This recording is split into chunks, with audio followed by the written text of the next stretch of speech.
olsun. Neredesiniz? Abi buradaki yer var değil mi? Güzel.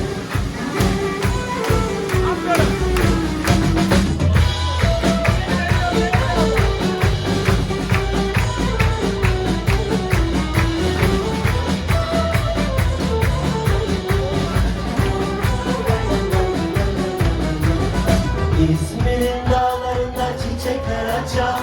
İzmir'in dağlarında çiçekler açar. Altın güneş orada sırmalar saçar. Altın güneş orada sırmalar saçar. Bozulmuş düşmanlar yer gibi kaçar. Bozulmuş düşmanlar yer gibi kaçar. Yaşa Mustafa Kemal Paşa yaşa. Adın yazılacak bu cephe taşa. Yaşa Mustafa Kemal Paşa yaşa. Adın yazılacak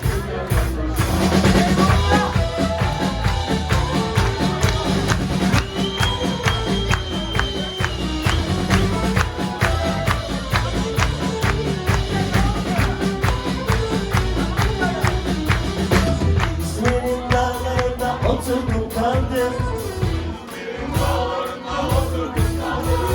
Şehit olanları deftere yazdım.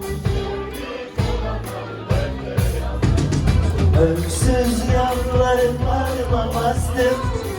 Siz yavruları bağrıma bastım.